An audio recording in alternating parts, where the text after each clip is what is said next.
transport facility. Hena Kopa Marol Kambinglabadi 8798 502 800 Amukahna 87985 02 800. The Midfield School, National Highway 102 near Sarojini Oil Pump, Khangabo. The Midfield School gi oina Headmistress natraga Headmaster haribasigi fam ahangba ama kokjari. Postgraduate from recognized university with BEd. Loinana pre-primary teacher. Post masing ani. Mother for kindergarten. Post masing ama. Caretaker chokida. Post masing ama. Ahangba fam sing asi pupambi basinga. The Midfield School da laktuna tanabiu. Adom gidama kari plan tawbagi. Adom na naraggelakpada adom kanana laing bigadori. Adorabadi ngasi mak adom gidama laing na namhonabiu. Adom gi sahi matang matungina adom na sahi amagi manungda subnatangi amuk haktang thibigadaban. Adom na gari accident torku matamda asangba lupa lak manga irai laina adom na insurance yaurabadi puthokadoribani. Adongi imung manunga punna adomna yaurabadi adongi imung manungi accident thorko matamda yamlaba sempham sing adu puthokhigadoribani. Adorabadi tambangamde miyoibagi laibakti khudong thiba tholokko matamda kanana laingbigen kanana ekhogidamok paisa puthokbigen. Adorabadi adomna soidanamaki insurance yawbiyo. Akoppa marolgidama 907772820001 diamond gi number asida WhatsApp natraga message ta text tawbiro. ꯑꯩꯈꯣꯏꯅ ꯁꯣꯏꯗꯅꯃꯛꯀꯤ call bag ꯇꯧꯖꯔꯛꯀꯅꯤ ꯂꯣꯏꯅꯅ ꯃꯤꯌꯥꯝꯒꯤꯗꯃꯛ ꯈ꯭ꯋꯥꯏꯗꯒꯤ ꯐꯕ offer ꯑꯃꯗꯤ ꯉꯁꯤ ꯅꯠꯇ꯭ꯔꯒ ꯍꯌꯦꯡ ꯐꯥꯎꯕꯗ ꯌꯥꯎꯕꯤꯔꯕꯗꯤ ꯑꯗꯣꯝꯒꯤ ꯈꯨꯗꯣꯡꯆꯥꯕ ꯈꯔꯁꯨ ꯄꯤꯖꯔꯤ health insurance ꯌꯥꯎꯕꯤꯌꯨ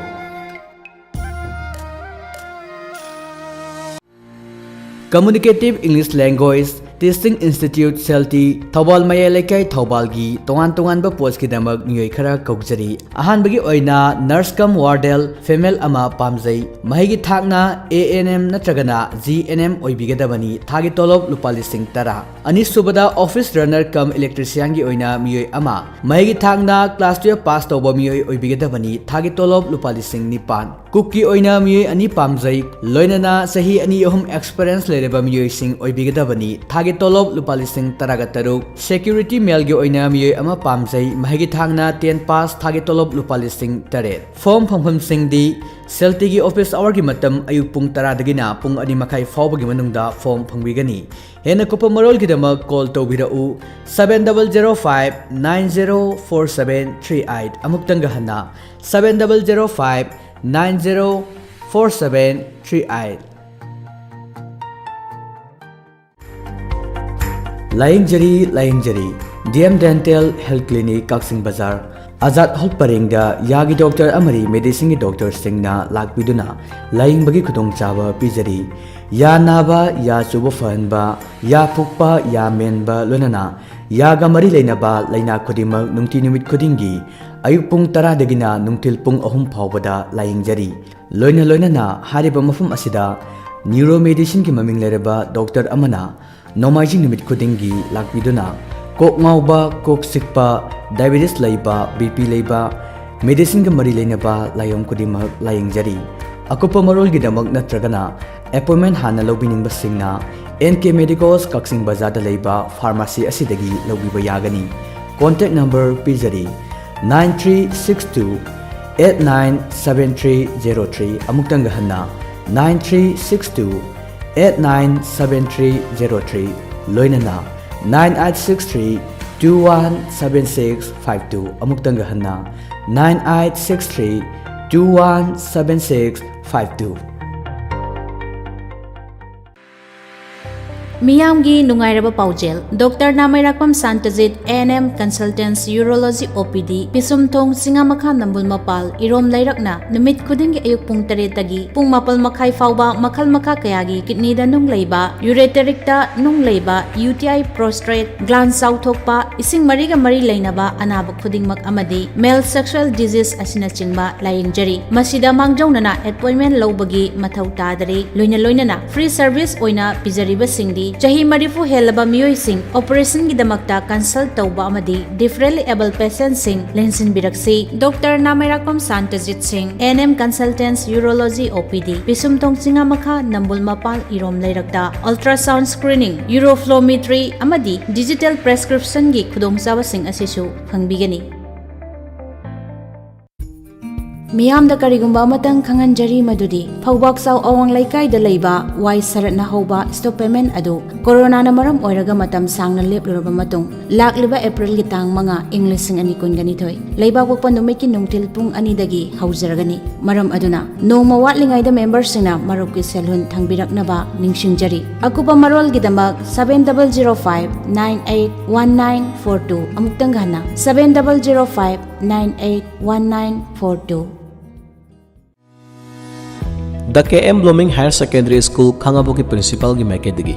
School sidu tambiri ba mahiroi amadi guardian singi maphamda karigumba kharadang khanganjari madudi School asigi offline normal class Corona pandemic na maram oiraga matam kuina class toba yadaduna lepluraba matung haukiba March ki tang 13 Soglising ani sunna kunithoi dagi pre nursery dagina class 12 fawbagi normal class tauba haujare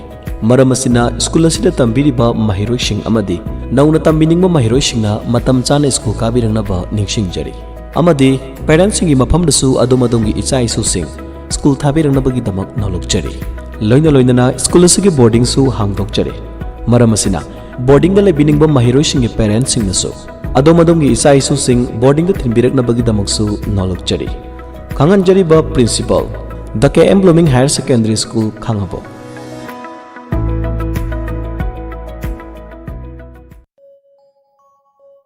Siri Siri Gaurachandrai Namaha Purbashramda Aikhoigi Irakta Tinbirambi Kumari Lanthoibi Ichan Chanuna Magi Nungsijaraba Imung Manung Sagai Natai Amadi Marup Mapang Khwai Pumnamak Puthadoklamlaga Haukiba Tang Kun Tha Ahum English Sing Ani Kun Ganithoi Lamdagi Tara Taret Nipanba Nongmaiji Numitta Sri Gurugi Kripadagi Base Olaga Sri Krishna Lalita Jaitaina Dasi haiba nam phangjaraduna Brindaban Prapti oikre lakliba tang kunga manga tha ahum Englishing ani kunga nithoi lamtagi kunga humdoi nipan ba irai numita asti sanjai lokhatjaraga lakliba tang ani tha mari Englishing ani kunga nithoi sajibugi nongma panba thangja numita sarada din thokle ngamjaba bastu khradang Sri Sri Gaurachandra Mahaprabhu gi charanda Hari Sankirtan galoina nakachagadauri upalakhya sida Brahman Vaishnav ahal naman amadi marup mapang khwai khibikna matam sana lengbirakuna harinam sarvan tawinaba khanghanjari ayupung mapan bekatpa pung 12 makai sankritan hauba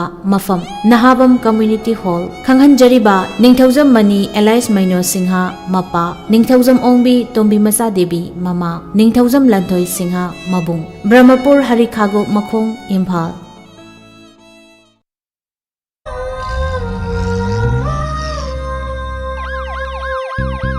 Lakle lakle Inspector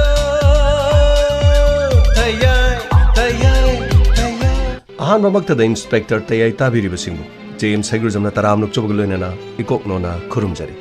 ngasi pudon laksari Inspector Tayay chahungo humbudra manga subatangka sandokjari bathoromasi wakhalna sagatchaba wari paringaman masida hingliba amadi laikhidriba kanagumbaga mari leinazati Karigumba dom na tabiba matamda kanagumbaga mari leire haina khanbiba tarabadi maduda lakpa wakat ekhoina longjoba ngamjaroi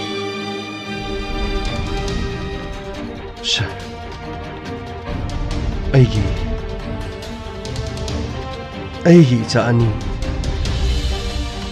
icha ani leye sir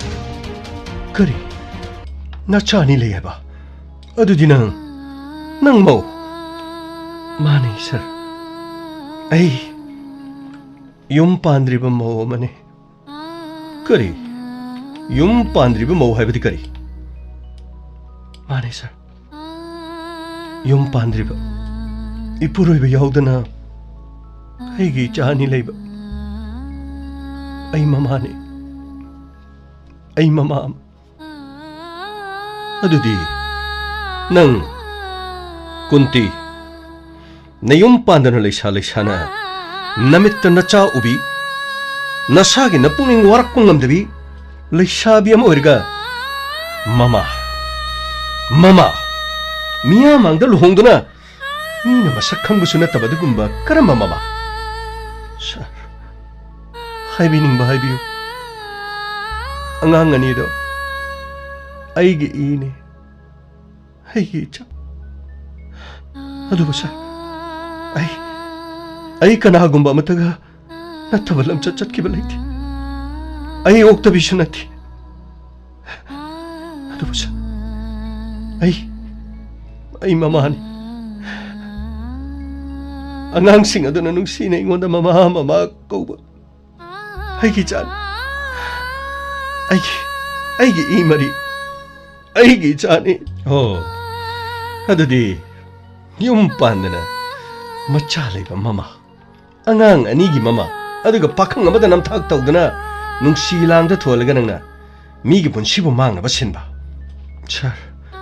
ꯑꯩꯅ ꯀꯅꯥꯕꯨꯁꯨ ꯃꯥꯡꯅꯕ ꯁꯤꯟꯈꯤꯕ ꯂꯩꯇꯦ. ꯊꯃꯣꯏ ꯌꯥꯅꯗꯨꯅ ꯃꯐꯝ ꯑꯁꯤꯗ ꯑꯩꯒꯤ ꯈꯨꯗꯥꯡ ꯄꯥꯏꯗꯨꯅ ꯑꯩꯕꯨ ꯑꯩꯒꯤ ꯅꯨꯡꯁꯤꯕꯅ ꯃꯐꯝ ꯑꯁꯤꯗ ꯄꯨꯔꯛꯈꯤꯕꯅꯤ. ꯑꯩꯅ ꯀꯅꯥꯗꯁꯨ ꯃꯤꯅꯝꯗꯤꯌꯦ ꯁꯥꯔ. ꯑꯩꯅ ꯀꯅꯥꯗꯁꯨ ꯃꯤꯅꯝꯗꯤꯌꯦ ꯁꯥꯔ. ꯅꯆꯤꯟ ꯊꯤꯒꯅꯨ. ꯅꯪꯒꯤ ꯑꯁꯦꯡꯕ ꯃꯁꯛ ꯈꯪꯂꯕꯅꯤ. ꯃꯧ ꯑꯃꯅ ꯅꯆꯥ ꯑꯅꯤ ꯂꯩꯔꯒ ꯅꯪꯅ ꯀꯔꯤꯒꯤꯗꯃꯛꯇ ꯄꯥꯈꯪ ꯑꯃꯗ ꯂꯩꯁꯥꯕꯤ ꯁꯥꯗꯨꯅ ꯅꯪꯅ ꯀꯩꯊꯦꯜꯗ ꯕꯣꯔꯥ ꯌꯣꯟꯕ ꯌꯥꯎꯗꯨꯅ ꯅꯥꯄꯤ ꯏꯟꯗꯅ ꯅꯪꯅ ꯂꯩꯁꯥꯕꯤ ꯁꯥꯔꯒ ꯃꯤꯒꯤ ममित थकहलगा अदुगा मफम मसिदा नंगना लैसाबी सादुना पाखंग अमगी पुंसी मांगना होना नथमोइदु सेंगलबदी असेंगदु हायाद्रो करिगे लोसली तफा नुपी सिमराले चंगसलो नुपीनीना नुपीना खोइना फाबना फगरे नखोइगी गारिदु पुरो सरदामदी सरिता चंगसलो नुपीची खुदांग पाइदुना चिंखलो नमथाक तौबा मसागी मरा लोसिनना होनबा लैसाबिनी लुहोंगदना करमना लैसाबिना मचा अनिगी ममा ओइदोर नमथाक तौबा कयादा ngakhrabno hojiki matamase aduga pakhang asida laisabi sadana asumma su haidi asengma su haidi nangbu nara leire haidun mikup adu de kuna pharamusia adubu nangbu losinduna thamnaga nangi naran asengma do khangna nabagi makti galu nang nasana su angang ani dugi mamani su haidi luhongdri su haidi laisabi ne su haidi kaklo cha aibu phabiyo aibu punsin biduna kaishum sangda thambiyo punsi su pai khong ase thang mangamdana na ba ikhut ase leng mangamdana ba imit ase su udana ba thugai bi aseng ba chumba hai bado malay masida leiramchi aina kana ba su yengning ba phauda ai ina si su ta dana na ba ai gina kong si su thugai bi adu sir ai sa ni do makhoi ani gi khanbada ai leiba ngamti aina kashum sanga leikrabadi makhoi ani bu kanana thakpigani tumile nangi na sa thakpa thaktaba makhoi na phangadur ba cherak sing ado nangna phattabadigi nangna nam thak tawbadigi angang sing ado awaba ta gador angang sing adu gi karish khalu makhoi gi soidani shorna silak makhoi kana matani yengchinbina ba leitrabasu makhoi soidana maki makhoi gi leifam aina sinne nangum amana karisu khangjedaba ngang singna nam thak to leipak miyamda nam thak toba aduga leisabi saduna leiraga asengba chumasu na chin ngangdaba ai leisabi ai luhongdri adubu isa sing ai my god sir asumani wafamadu daran ba karisu yaudi aduga ai luhongkidri sir aina kanabasu minam kiti ai mafam asitigi thori thuduna ko ching duna pubihu ai karisu haijaro tamha ai taba ngamtri ai mahakki khonjalasi taba ngamtri asuk yamna minam libase nakhoi nangi mi singsi tarogane nupi singje pura gari diam thuna hamna bonar sir aina rasoda minam kibalaiti ai angang anigi mama oirabasu sir ai leisabi ne sir kari leisabi karamba leisabi angang anigi mama oibi leisabi matau karamna luhongdana nupa leitana nangna nacha anigi mama oigedoriba ngasi su nangna minamni nangna minambaduna madugi charakti nangna phongjaba tab ayo asengbu hayo माने sir I लैसाना नुपा अमते याउदना लुहोंगदना कनागुंबा अमत मरी लेनदना हिंग हिंग नहीं चानी फंगजखिबन अईगी ईने अईगी सागईगी अदुसु अईगी इबुंग हुंदोक लंबा इबुंगी मचाने करी नंगी नबुंग हुंदोक लंबा अदुदी मतौ करमना नंगी इबुंगना मतौ करमना नंगी इबुंगदी अखोइना ताबदा लैना मखल अमना माने सर लैना मखल अमना नागन अईगी इबुंग लैखिद्रब मतुंगदा इनमसु लैखिथि अदुबो सर पिगलीबी नुपी मचा अमगा नुपा मचा अमगनि हुंदोक लंकी मतेखर ऐसु इमागा पाबुंगा सोंजेलकपदगी युम मदु थादोक्तना ऐ लैफम लैखिथि यारिबा मखै खुंगंग अदुदा लैननबो होनकी अदुबो ऐ खुंगंग अदुदा लैबो ngamki हौजिकी मतमदा युम अमदा लैसाबी मचा अमना मतौ करमना कनागुमा ngakpi senbinaba leitana yum aduda मतौ करमना leigedaki ibung adu nganna imung manunggi maisa khangmadagi mahak yum thadokduna kasarda migi workshop amada yauduna thabak tawduna leiki mafam adudagi mahakna talaga tharakpa paisa kharaduna aikhoigi imungda hingnaba macha goiram इमागा पाबुंगा लेखिदबदगी ऐगिसु लैफम लैतबना ऐ खंजानदुना लेखि यारिबा मखै ऐ युमदा लैननबदि होनकी मतम अदुदा इबुंगना ऐगिदमत cell थारके ngamnaba dum layo makoi su miram da leibani paisa khara khara tharake haiduna aigi chana na ba paisa khara khara tharaglam adubu nonga ahing ama mani macha oi mani macho thong je hangun hai noi ta bire line hai ta biren khandrabo noi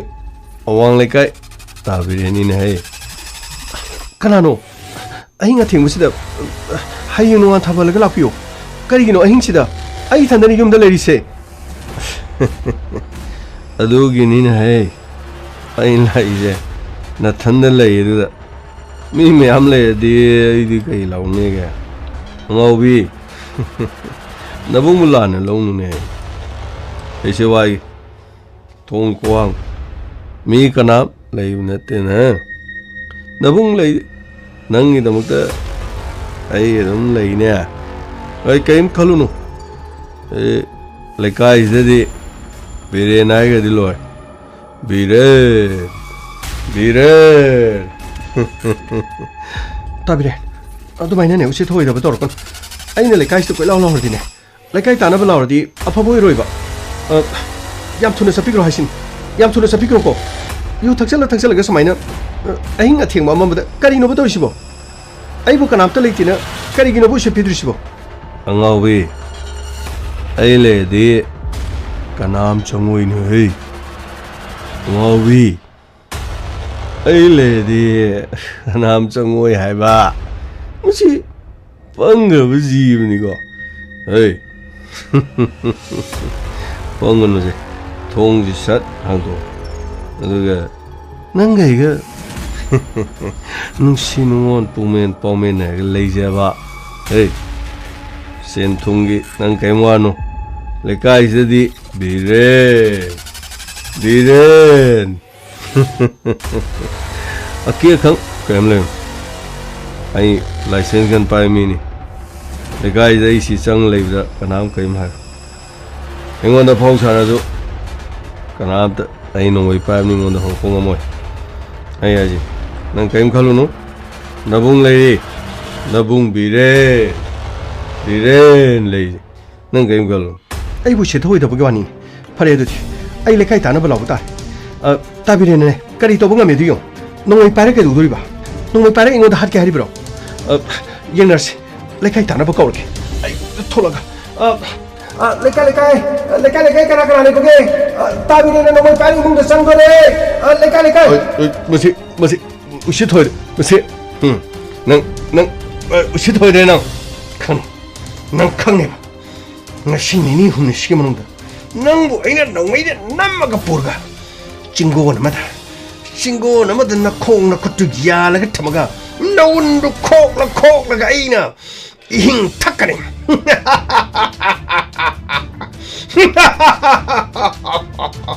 chale ai chale somna sa yum ma du da ile pham sa pham khang ki thi ama natraga ama ai bu singna na ba gi da mak ta bi re na asing bu tan ja yeng do na khudong cha ba phang na na bhona da na du mak lai ki masing khang ki thi khang ba ya ba khang ki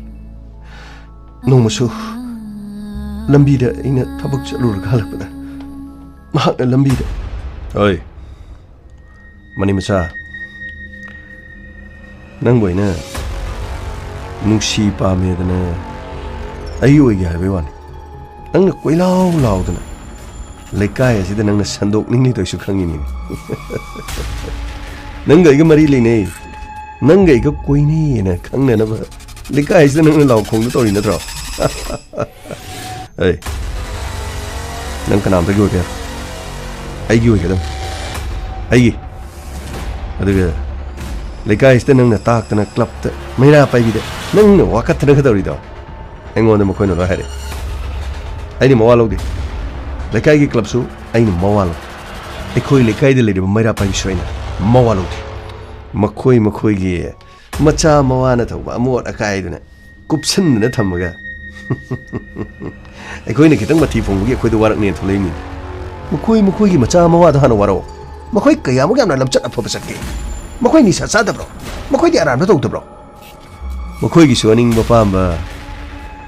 nupi uba matamda nupi pa magi wakhalon da makhoi da leitabra pa me makhoi su pa ai su pa adu ai gi de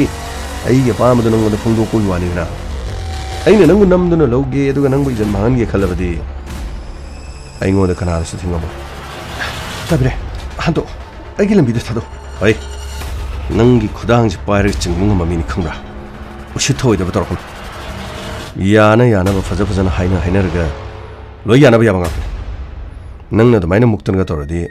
oi shubra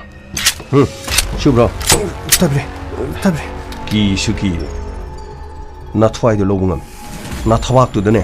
shide yari maru si loi na kapsan ma da mata tat kan ushi thoi da ba tor kon pa me hai bon nang na ai ngo da muksan na ga ta oi cha daro ai ne nang bu pam nang ya de madu ge matu ne phong thang jang ne adu ya da ba tar ba tumminge de ne yum do ui ne thau ai jelaga thongnao du da thau liter sani shohum hijelaga ising thum ba dong na thau na thumalaga mai khet laga na yum du mai tha ba da na shado ut ki ma pai wena tumna sharu phau ba phangalai ai bire chala gaya asumna sar ai leifam safum khangki ahing kaya thong thilaki lambi de kaya asumna ki halaki ai khang ngam lakti mamai thang de wafam sing ase ai na ai na mama di bungda ai na wari sing ase liki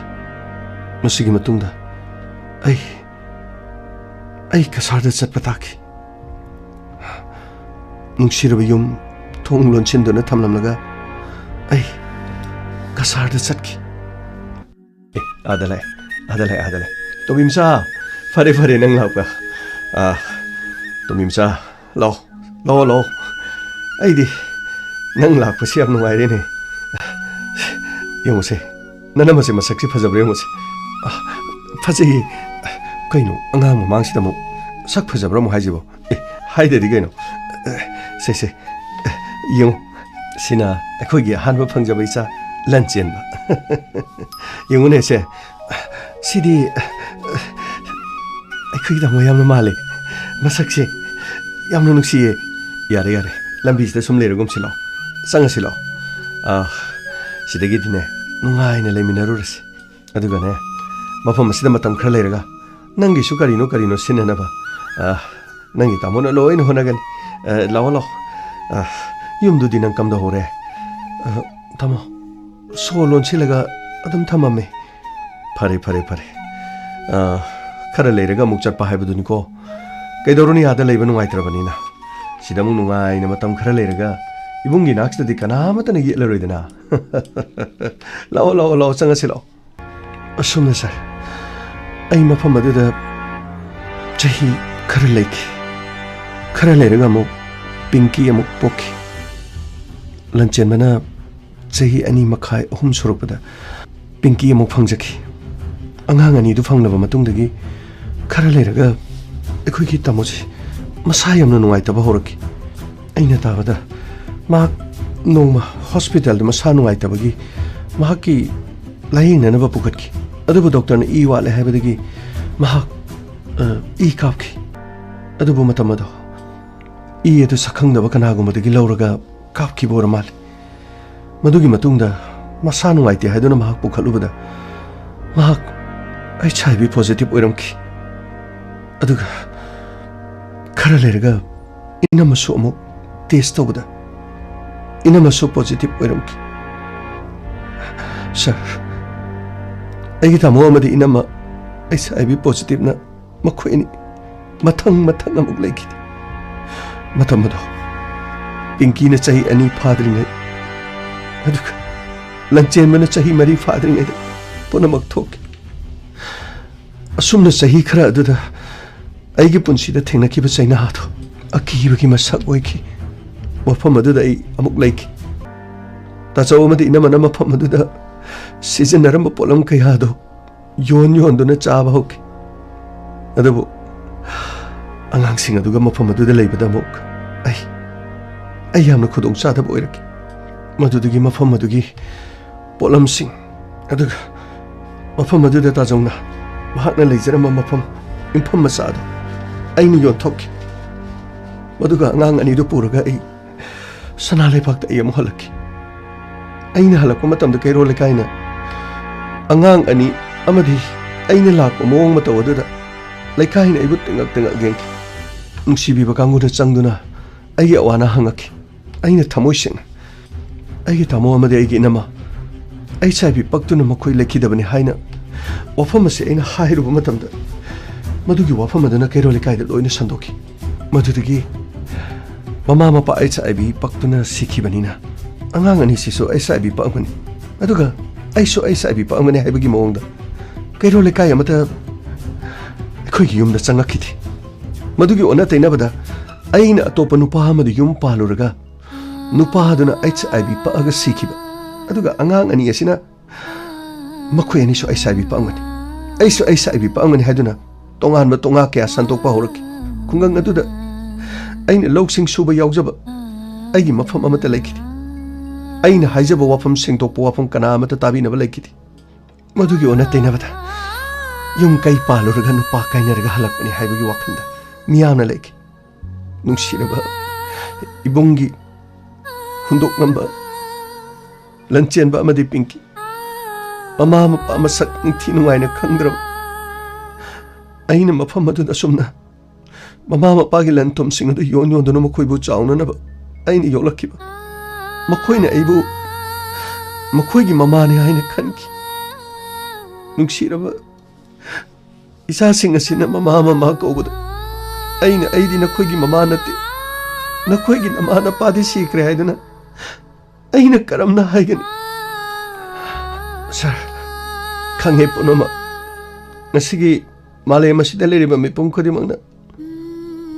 असोनबा मतु Sonba मिसिंगो me ओइना उदि हाइबा I खंग मदुदगी अइना इबुंगी खसाद लेरम lump अदु योन थोलगा पुरप पैसा खरदुना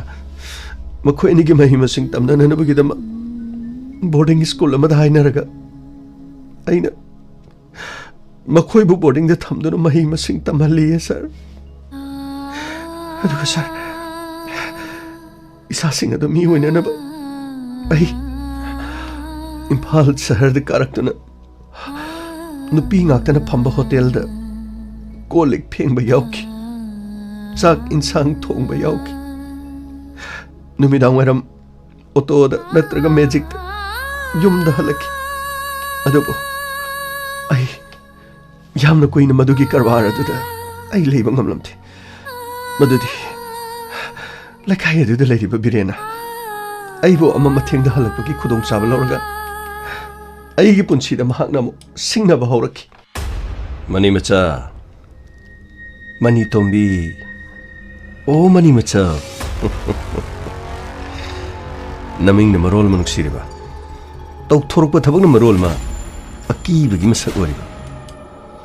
mafam asidi gi ibu ki duna nang na chen khraga nang na mafam asidi gi ibu ki duna chen khraga topa mafam amada atopa no pa amaga na yum na kai pan na mafam adu de leiruga na puro bidu shikraba hojing na mu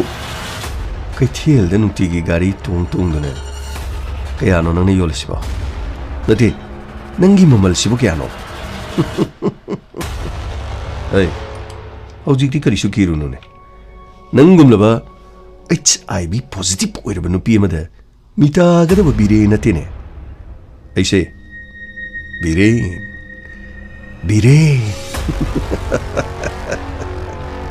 नंगने नापल काजखिब पुनमदो आई मांगदंग सिदी शल्लग तारेदना लौबीगे हायबनी नुंगाइना थंबीगे हायबनी सनागी मोते मोन कायदा रानी ओजो हायबनी नि बिमा लुखाक चांबा नि hotel दे यावबा अदुगा नोमगी अफंग बखरा सूरगा मधुदगी फंगलपु पैसादुनु कोनेदरकांदा नशा योलगे चाबदुबो मधु पुनमक्तो आई पामनी हाइना हाइरोदबगी मरम करी लेगे आई नंगबो खुदुम चननबो होजिकति होनर अदुबो नंगबो लेखा तानबो होनबदी आई लेपय मरमदि नंगना आइबो कायबो पिरमबा खुंगंग असिदा नंग चक्र मतुंगदा मियाम पुनम क्लब की नहरो क्या ना इबो कोई शिल्लग फारगा इबो वहंग पा मनी मचा कदai चक्रे मनी तो भी कराई चक्रे मनी मचा कराई चक्रे नंग नगुंदी यामना लैबजा नंग न सखिबो मतुंग अदुदगी कैरो लेखाय सिदैबो मियाम फना मत उखि अदुबो तपना फरक सही कया होकी खरा लेरगे न खुद न चानी पमलगा खुंगंग असिदमु लाखि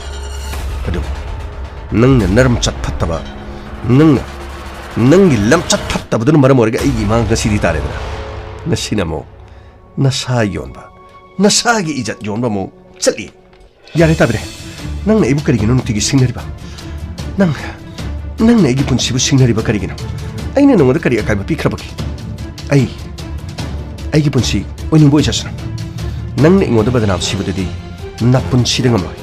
अदुगा मसिमसु खौ आइशु नुपि यामना काहेनो सि थोइदबा तोबिरकना मसिदगी मखाताना इबु सि तबा तोबिरगदी कैरो लेकाइता ताक्तुना नंग न तौरिबा नंग ने इंगोदा केलिबा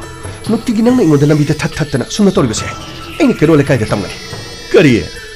कैरो लेकाइदा तमगनी बा ऐसे बिरेनी नहीं बिरेन ओक्तबी HIV पॉजिटिव पागलाबा चानी का पूरा केरोले का इसलिए बिसे ओए on शिल्लगे खोगी स्वाइदा अदुगुम लेना पकनुपी लेबे यारो हेदना on खलगा केरोले का एक तोरगा नंग तालुरो केरोले का onchil ga nang तालुरो उसित थोइदबा हिरा के शुनत नंग मने इंगोदा सु थप तौदर येंगोदा नंग असिदगी कैरो लेका असिदा नंग लेबा ngamriyo he एस पाग लेरबा अदु मक्तदा इंगोदा ꯑꯣꯟꯁꯤꯜꯂꯒ ꯙꯞ ꯀꯥꯏꯁꯤ ꯇꯧꯕ ꯁꯥꯔꯤ ꯈꯪꯉꯤꯗꯅ ꯅꯪ ꯈꯪꯅꯦꯕ ꯑꯩ ꯕꯤꯔꯦꯟ ꯕꯤꯔꯦꯟ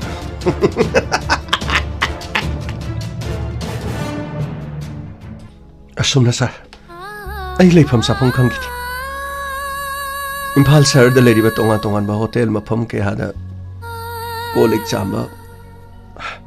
ꯑꯩ ꯆꯠꯈꯤ ꯏꯆꯥꯁꯤꯡ ꯑꯁꯤ ꯃꯤ ꯑꯣꯏꯅꯅꯕꯒꯤꯗꯃꯛ ꯑꯗꯨꯕꯨ ꯑꯩ ꯇꯥꯕꯤꯔꯦꯅ ꯀꯟꯅ ꯌꯦꯠꯄꯗꯒꯤ ꯑꯩ ꯆꯠꯄ ꯉꯝꯈꯤꯗ꯭ꯔꯦ ꯃꯁꯤꯒꯤ ꯃꯇꯨꯡꯗ ꯑꯩꯒꯤ ꯃꯔꯤ ꯃꯇꯥ ꯀꯗꯥꯏ ꯀꯗꯥꯏꯗ ꯂꯩꯕꯒꯦ ꯍꯥꯏꯗꯨꯅ ꯌꯦꯡꯕꯗ ꯏꯅꯦ ꯑꯃꯈꯛ ꯕꯖꯥꯔ ꯃꯆꯥ ꯑꯃꯗ ꯕꯣꯔꯥ ꯌꯣꯟꯗꯨꯅ ꯂꯩ ꯏꯅꯦ ꯑꯗꯨꯁꯨ ꯁꯣꯜꯂꯦ ꯃꯍꯥꯛꯀꯤ ꯃꯅꯥꯛꯇ ꯆꯠꯂꯒ ꯍꯣꯇꯦꯜ ꯐꯝꯕ ꯑꯣꯏꯅ ꯌꯥꯎꯔꯨꯔꯒꯦ ꯍꯥꯏꯗꯨꯅ ꯑꯩ ꯂꯥꯛꯈꯤ ꯑꯩꯒꯤ ꯏꯆꯥ ꯑꯅꯤꯃꯛ ꯃꯈꯣꯏ ꯕꯣꯔꯗꯤꯡꯗ ꯊꯝꯈꯤꯕꯅꯤꯅ ꯑꯩꯉꯣꯟꯗ ꯑꯋꯥꯕꯗꯤ ꯂꯩꯇ꯭ꯔꯦ ꯑꯗꯨꯕꯨ ꯑꯩ ꯍꯞꯇꯥ ꯍꯞꯇꯥꯒꯤ ꯏꯆꯥꯁꯤꯡ ꯑꯗꯨ ꯎꯅꯕ ꯆꯠꯂꯤ ꯉꯁꯤꯁꯨ ꯃꯈꯣꯏ ꯅꯤꯡꯊꯤꯖꯅ ꯃꯍꯩ ꯃꯁꯤꯡ ꯇꯝꯗꯨꯅ ꯂꯩꯔꯤ ꯑꯗꯨꯕꯨ ꯁꯔ ꯑꯩꯒꯤ ꯂꯥꯏꯕꯛꯇ ꯑꯁꯨꯝꯅ ꯊꯣꯛꯑꯣ ꯍꯥꯏꯗꯨꯅ ꯑꯩ ꯔꯥꯁꯣꯒ ꯊꯦꯡꯅꯈꯤ ꯄꯨꯟꯁꯤꯗ ꯅꯨꯡꯁꯤꯕ ꯃꯁꯛ ꯈꯪꯖꯔꯛꯇ꯭ꯔꯕ ꯀꯂꯛꯄ ꯑꯄꯥꯝꯕ ꯐꯥꯎꯔꯛꯈꯤꯗ꯭ꯔꯕ ꯑꯩ ꯔꯥꯁꯣ ꯊꯦꯡꯅꯔꯨꯕꯗ ꯑꯩꯒꯤ ꯃꯄꯣꯛꯇ ꯑꯅꯧꯕ ꯌꯦꯅꯤꯡ ꯑꯃ ꯀꯧꯈꯠꯂꯛꯈꯤ ꯑꯩꯅ ꯃꯍꯥꯛꯄꯨ ꯐꯔꯦ ꯁꯔ ꯋꯥꯐꯝꯁꯦ ꯑꯔꯦꯝꯕꯅꯤ ꯀꯥꯟꯅꯗ꯭ꯔꯕꯅꯤ ꯑꯩꯅ ꯊꯥꯖꯔꯨꯕꯒꯤ ꯄꯨꯝꯅꯃꯛ ꯂꯣꯏꯅ ꯃꯥꯡꯂꯕ ꯁꯔ ꯑꯩꯕꯨ इखुट असिदा थौरीना पुल्लगा पुबी कैरो लेकाई मियाम ममांग असिदा आइबु खोंगोइना बि आई नमथाक तौबी पाखंग अमगी पुंसी मांगन मनुबीनी आइबु इखोंग असे चटप ngamdanaब कक्थत्पियो इखुट असे पाइब ngamdanaब कक्थत्पि अदुगा सर इना असिसु तादननब इमित असिसु उदनब थुगाइबि पुनमक ऐना लानबनि कनामतना लानबन नथि ऐना थाजरुबा ऐना लानबनि अदुगा सर मसी मतंगदि हाइजरमकि ऐ नसिसु कनागुम्बा अमगी मफमदा रासो नतना ऐगी थमोइ सिनखिबा लैत्रि माने हौजिक्ति ऐ लैसाबि नत्रे मौ अमने ऐना रासोबु थाजरुबना रासोगी कादा लाक्पना लैसाबि अमा ओइरमदु मसिदि मौ अमा ओइ माने ऐबु कनाना हौजिक लैसाबिनि हाइगदोरिबनो ऐ मौनि हाइद्रबदि सर ऐ लैसाबिनि करमना हाइगदोरिबनो सर मनी मचा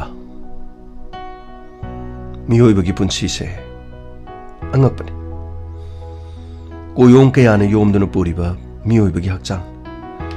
हक्चांगी मनुंगदा करी तौरिबगी मियोइबना नारक येलकाना खंग मीमगी माइथोंगदा तारिबा ममी कनागुमा मतना खंगबा ngamdaba yaw uriba maithong aduna aikoina asengba maithongni khanba lal maithong adugi marumda atopa maithong amasu lei haiba miyoibagi machan mani machagi maithong adugi manungda leriba sengba achumba maithong adudi kanana su uba ngamdre aikoi bu warogan asengba singa si khangba ngamna na bhonabada nangi na famda kanba wahi haikre wahi asi haidrabadi nangi na chindagi asengba chumba thorok loi haiduna nangonda ina khona kanba khra haikre ngasidi me apuna maktabire rasogi apokpa apopi aduga mani ebema santalemi aduga lanjidrebi mani machabu badram toba mahaki punsibu manga na bagidama mahakpu mauni amadi chelure macha ani lere haiduna badram toksin biba rasodugu mafam sida lerabadi soidana nungai gedabani sir ai sida leije sir oh nang wari si makok tigi loina taiko sir ai loina tajare sir waro bibiade sir ꯑꯩꯅ ꯂꯥꯟꯅ ꯎꯔꯨꯕꯅ ꯑꯩꯅ ꯁꯥꯔꯗ ꯋꯥꯀꯠꯂꯨꯕꯗꯨꯒꯤꯗꯃꯛ ꯉꯥꯛꯄꯤꯒꯅꯤ ꯁꯥꯔ ꯅꯪꯅ ꯋꯥꯀꯠꯂꯝꯗ꯭ꯔꯕꯗꯤ ꯑꯁꯦꯡꯕꯁꯨ ꯅꯪꯅ ꯈꯪꯕ ꯉꯝꯂꯝꯂꯣꯏ ꯅꯪꯅ ꯋꯥꯀꯠꯄꯗꯨꯅ ꯑꯁꯦꯡꯕꯁꯤꯡ ꯑꯁꯦ ꯈꯪꯂꯛꯄꯅꯤ ꯅꯪꯅ ꯋꯥꯀꯠꯄꯗꯨꯗꯤ ꯃꯅꯤ ꯃꯆꯥꯅꯁꯨ ꯀꯩꯁꯨ ꯋꯥꯔꯧꯔꯣꯏꯅ ꯈꯜꯂꯤ ꯑꯗꯨꯕꯨ ꯋꯥꯐꯝꯁꯤꯡ ꯑꯁꯤ ꯊꯣꯛꯇ꯭ꯔꯤꯉꯩ ꯃꯇꯝꯗ ꯃꯅꯤ ꯃꯆꯥꯒ ꯅꯪꯒ ꯋꯥꯈꯜ ꯇꯥꯅ ꯋꯥꯔꯤ ꯁꯥꯟꯅꯗꯨꯅ ꯀꯔꯤꯅꯣ ꯍꯥꯏꯕꯗꯨ ꯑꯆꯨꯝꯕ ꯅꯪꯅ ꯈꯪꯅꯅꯕꯒꯤ ꯍꯣꯠꯅꯔꯝꯂꯕꯗꯤ ꯃꯅꯤ ꯃꯆꯥꯅ ꯋꯥꯔꯧꯔꯝꯗꯕꯁꯦ ꯍꯧꯖꯤꯛꯇꯤ ꯃꯅꯤ ꯃꯆꯥ ꯃꯔꯥ ꯂꯩꯇ꯭ꯔꯦ ꯑꯗꯨꯒ ꯅꯈꯣꯏ ꯀꯅꯥꯃꯠꯇ ꯃꯔꯥ ꯂꯩꯇ꯭ꯔꯦ ꯅꯈꯣꯏꯁꯨ ꯂꯥꯟꯅ ꯈꯜꯂꯨꯕ ꯈꯛꯇꯅꯤ ꯑꯗꯨꯕꯨ ꯃꯅꯤ ꯃꯆꯥꯒꯤ ꯃꯐꯝꯗ ꯆꯠꯊꯈꯤꯕ ꯊꯣꯡ ꯂꯣꯟꯁꯤꯟꯗꯨꯅ ꯀꯥ ꯑꯁꯤꯗ ꯊꯝꯈꯤꯕ ꯑꯗꯨꯒ ꯃꯅꯦ ꯏꯕꯦꯝꯃ ꯁꯟꯊꯤꯂꯦꯝꯕꯤꯒꯤ ꯃꯑꯣꯡ ꯃꯇꯧꯗꯨꯁꯨ ꯈꯔ ꯍꯦꯟꯃꯜꯂꯤ ꯑꯗꯨꯒ ꯏꯃꯨꯡ ꯃꯅꯨꯡꯅꯁꯨ ꯃꯤꯒꯤ ꯃꯆꯥꯅꯨꯄꯤ ꯑꯃꯕꯨ ꯆꯦꯜꯂꯨꯔꯒ ꯆꯣꯡꯉꯨꯔꯒ ꯄꯥꯎ ꯍꯥꯏꯗꯣꯛꯄꯤꯌꯨ ꯍꯥꯏꯕꯗ ꯃꯌꯨꯝ ꯃꯍꯥꯛꯀꯤ ꯂꯩꯀꯥꯏ ꯑꯗꯨꯗ ꯃꯍꯥꯛꯀꯤ ꯃꯤ ꯂꯩꯇꯦ ꯃꯅꯤ ꯑꯗꯨꯒꯤ ꯃꯅꯥꯛꯇ ꯆꯠꯂꯒ ꯄꯥꯎ ꯍꯥꯏꯗꯣꯛꯄꯤꯌꯨ ꯍꯥꯏꯕ ꯃꯇꯝꯗ ꯄꯥꯎ ꯍꯥꯏꯗꯣꯛꯄꯤꯗꯦ ꯃꯗꯨꯁꯨ ꯌꯥꯝꯅ ꯑꯔꯥꯟꯕ ꯑꯃꯅꯤ ꯑꯗꯨꯕꯨ ꯔꯥꯁꯣ ꯍꯧꯖꯤꯛꯇꯤ ꯑꯆꯨꯝꯕ ꯑꯁꯦꯡꯕ ꯈꯪꯂꯕꯅꯤꯅ ꯃꯅꯤ ꯃꯆꯥꯕꯨ ꯅꯪꯅ ꯂꯧꯁꯤꯟꯕꯗ ꯁꯥꯔ ꯑꯩ ꯃꯅꯤ ꯃꯆꯥꯒ ꯑꯩ ꯀꯥꯏꯅꯕ ꯄꯥꯝꯖꯗꯦ ꯄꯨꯟꯁꯤ ꯆꯨꯞꯄ ꯃꯥꯒꯩꯒ ꯂꯩꯃꯤꯟꯅꯕ ꯄꯥꯝꯖꯩ ꯑꯩꯅ ꯁꯣꯏꯈꯤꯕꯗꯨ ꯃꯗꯨꯒꯤꯗꯃꯛꯇ ꯁꯥꯔ ꯑꯩ ꯃꯉꯣꯟꯗꯁꯨ ꯍꯥꯏꯖꯒꯦ ꯁꯥꯔ ꯑꯩ ꯋꯥꯐꯝ ꯑꯃꯇ ꯍꯥꯏꯌꯨ ꯃꯅꯤ ꯃꯆꯥ ꯅꯪꯅ ꯀꯔꯤ ꯄꯥꯝꯃꯦ ꯍꯥꯏꯌꯨ ꯁꯥꯔ ꯑꯩ ꯃꯐꯝ ꯑꯁꯤꯗꯒꯤ ꯑꯩꯒꯤ ꯏꯅꯦꯒꯤ ꯃꯅꯥꯛꯇ ꯅꯠꯇ꯭ꯔꯒ ꯑꯩꯒꯤ ꯈꯥꯡꯄꯣꯛ ꯁꯪ ꯑꯗꯨꯗ ꯊꯤꯟꯕꯤꯔꯝꯃꯣ ꯁꯥꯔ ꯁꯥꯔ ꯑꯩ ꯃꯇꯤꯛ ꯆꯥꯗ꯭ꯔꯕꯤꯅꯤ ꯑꯩꯅ ꯃꯔꯝ ꯑꯣꯏꯔꯒ ꯁꯥꯒꯩ ꯑꯃꯗ ꯗꯥꯛ ꯂꯩꯒꯗꯕ ꯑꯗꯨꯒ ꯑꯩ ꯃꯤꯒꯤ ꯃꯤꯡꯆꯠ ꯊꯤꯅꯕ ꯑꯩ ꯇꯧꯕ ꯄꯥꯝꯗꯦ ꯁꯥꯔ ꯑꯩꯒꯤ ꯏꯅꯦꯒꯤ ꯃꯅꯥꯛꯇ ꯅꯠꯇ꯭ꯔꯒ ꯑꯩꯒꯤ ꯈꯨꯡꯒꯪ ꯑꯗꯨꯗ ꯑꯃꯨꯛꯇ ꯊꯤꯟꯕꯤꯔꯝꯃꯣ ꯁꯥꯔ